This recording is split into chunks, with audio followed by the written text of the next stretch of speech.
Ok, pas tous, bien-aimés frères et sœurs. À l'ONU, hier, c'était chaud. Et le représentant spécial de Donald Trump, M. Boulos, a précisé les choses. Et aussi Mme Sanders, qui est la sous-secrétaire d'État chargée des affaires africaines, ont présenté une conférence de presse. Elle a présenté une conférence de presse avec Boulos, bien sûr. Et les choses sont plus précises, plus claires maintenant. C'est comme je disais tantôt. D'abord, à l'ONU, le représentant spécial des États-Unis, l'ambassadeur des États-Unis ou le représentant de l'ambassadeur des États-Unis ou le représentant spécial, pas le représentant permanent des États-Unis aux Nations Unies, a bien été clair sur la question de la RDC. Il dit ceci: nous en avons marre des négociations qui ne changent rien. Nous sommes dépassés de cette affaire où on ne fait que changer de médiateur et qui utilise les mêmes méthodes et pour obtenir le même résultat. En quelque sorte, on est en train de gagner du temps pour les négociations qui ne marchent pas. Donc en fait, il est en train de rejeter la position de l'Union africaine. L'Union africaine vient de nommer un autre médiateur. Et il y a des mains, un loser, quelqu'un qui a déjà échoué partout, quelqu'un qui a échoué même dans son propre pays, quelqu'un qui est incompétent et criminogène. C'est lui qu'on prend pour assurer la médiation.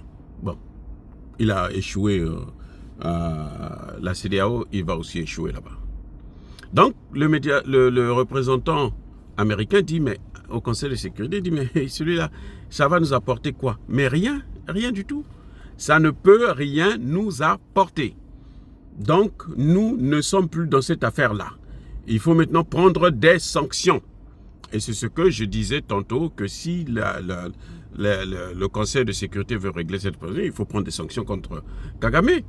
On ne peut pas vouloir parler de médiation et de cessez-le-feu, et puis il y a une partie qui respecte le cessez-le-feu, l'autre ne cesse d'envoyer ses soldats à l'abattoir en plus. Donc il faut que ça s'arrête. Le représentant spécial est clair. Il dit, mais en fait que changer, vous avez vu, Lorenzo a échoué, maintenant on amène celui-là, il va aussi échouer, et on va nous demander de continuer à attendre. Non, nous on ne veut pas de ça. Nous on ne veut plus de ça. Nous voulons quelque chose de sérieux, nous voulons des sanctions. Maintenant, Boulos et Sanders vont mettre les points sur les i. Le M23 doit rendre les armes. C'est clair, c'est net. Le Rwanda doit retirer ses troupes de la RDC. Ça ne se négocie pas. L'intégrité territoriale de la RDC ne se négocie pas. Les USA ont tous les outils pour trouver une solution à cette crise. Les USA, pas la communauté internationale, les USA, les États-Unis d'Amérique ont tous les outils pour gérer cette crise. Que veut-il dire par là? Que les États-Unis n'ont plus besoin d'attendre ni la communauté internationale, ni l'OTAN, ni les autres pays. Les États-Unis vont régler ça seuls. Ça veut dire quoi? Ça veut dire que les États-Unis ont leur plan. Puisqu'on a demandé au M23 de déposer les armes, on a demandé à Kagame de retirer ses troupes. Kagame ne veut pas. Donc, nous allons prendre nos dispositions, d'autres dispositions, contraires à celles que la France est en train de vouloir entretenir au niveau des Nations Unies et avec l'Union africaine.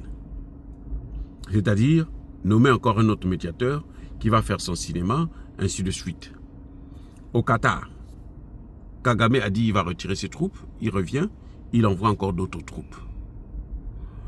Il y a eu, comment on appelle, la SADC, il y a eu l'EAC, la SADC et l'EAC, la MONUSCO, les Nations Unies. Tout ça, c'est des négociations qui ne marchent pas. Donc les Américains disent que nous avons les moyens, les outils pour gérer cette crise. Les États-Unis, leur rôle, d'après ce que Boulos et Sanders précisent, est d'assurer l'intégrité territoriale. Pas d'un seul pays, mais de tous les pays de la sous-région. Donc, ils doivent assurer l'intégrité territoriale de la RDC, ils doivent assurer l'intégrité territoriale du Burundi, ils doivent assurer l'intégrité territoriale du Rwanda. Chacun doit rester chez soi et gérer ses ressources que Dieu lui a données. En fait, c'est ça qu'ils sont en train de dire.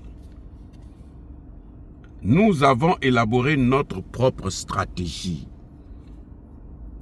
disait-il. Nous avons élaboré notre propre stratégie. On n'est plus dans la résolution de l'ONU. Kagame ne veut pas respecter ça, alors nous allons faire aussi ce que nous devrons faire. Nous aussi, on ne va plus respecter la résolution de l'ONU, on ne va plus respecter la voix de l'ONU, nous allons respecter notre voix à nous-mêmes, celle que nous avons choisie, celle que nous avons décidée. Vous avez vu que les États-Unis n'ont pas répondu à Paul Kagame quand il a insulté, il les a envoyés se faire foutre. Vous vous souvenez de ça, non? Il avait cité énormément 4 pays, les États-Unis, la Grande-Bretagne, le Canada et la Belgique. Aucun de ces pays n'a répondu. Pour dire à Kagame que non, mais nous ne sommes pas des voyous, nous ne sommes pas des trous de CUL, S, ou quoi, je ne sais pas. Nous ne sommes pas des CUL, voilà. Ils n'ont pas répondu à ça. Mais vous croyez que les Américains ne vont pas répondre? Non, mais la réponse des Américains, c'est ça que vous êtes en train de voir ici. C'est ça, la réponse des Américains au discours de Kagame du 7 avril dernier. Et quand Kagame insultait les États-Unis, Boulos était à Kigali. D'ailleurs, Kagame l'avait fait exprès pour narguer Boulos, pour dire à Boulos que ça, c'est pas les États-Unis. Nous, ici, c'est l'Afrique et moi, je contrôle le continent africain. Parce que moi, j'ai dit que cette situation-là, c'est moi qui vais la gérer. Vous voyez? Et les États africains sont avec lui parce que la France le soutient. Et la France a les pays francophones qui font tellement du bruit pour se faire entendre et ne rien foutre dans leur propre pays. Les pays africains francophones, là, c'est ça. Hein? Il n'y a aucun pays africain francophone qui s'en sort encore. Jusque-là. Aucun. Même pas, aucun d'eux ne s'en sort. Donc, ils sont en train de montrer, Kagame a voulu faire croire à Boulos que non, ici, ça c'est pas l'Amérique, puisqu'il a dit, vous avez vos problèmes là-bas, réglez ça. Ici en Afrique, là, laissez-nous régler nos problèmes nous-mêmes. Moi, je suis le patron de l'Afrique, laissez-moi régler ça. Les Américains, Boulos est parti, il est venu, il a expliqué à ses chefs, aux Américains. Il nous a expliqué. Nous, on connaît ce qui s'est passé. Donc, voilà la réponse. Nous avons une stratégie. Nous avons une solution. Nous avons les outils. Voilà. Ce qui revient à dire que pour Kagame, là, les carottes sont cuites. Mais encore une fois, je répète que moi, je n'attends pas cette solution. Je ne compte pas sur les États-Unis. Parce que ce sont eux qui ont créé cette situation. Quand on oublie cet aspect des choses, alors on peut aveuglement compter sur les États-Unis. Mais quand on n'a pas oublié cet aspect des choses, on ne compte pas sur les États-Unis. Parce que les États-Unis, si eux, ils règlent ce problème, ça veut dire que les États-Unis ne font que corriger leurs propres bêtises. Et de toutes les façons, s'ils ne le font pas, eux-mêmes, ils le payeront. Comme ils sont en train de le payer avec la Chine, comme ils sont en train de le payer avec la Russie. Voilà, les amis. Donc, moi, je compte sur les Wazalendo. Je compte en deuxième position sur le président Tshisekedi à condition qu'il réforme son armée et son administration. Voilà ceux qui m'inspirent confiance. Quand eux là, ils ont réussi, c'est bon, la situation est réglée et nous allons de l'avant. Donc, en quelque sorte, en un mot, les Américains sont prêts à intervenir en RDC, sont prêts à intervenir au Rwanda, sont prêts à intervenir pour neutraliser Kagame ou le faire partie du pouvoir comme il l'avait fait pour Mobutu. Soyez bénis, abondamment bénis par le Dieu des Kémites et par nos ancêtres angélisés, mais que tous ceux qui persécutent le continent africain le pillent et le déstabilisent, qu'ils soient noirs, blancs, chinois, arabes, juifs, indiens ou qui qu'ils soient punis, maudits, foudroyés, neutralisés, écrasés, effacés par le Dieu des Kémites et par nos ancêtres angélisés. Vive l'Afrique éternelle, je dis et j'assume.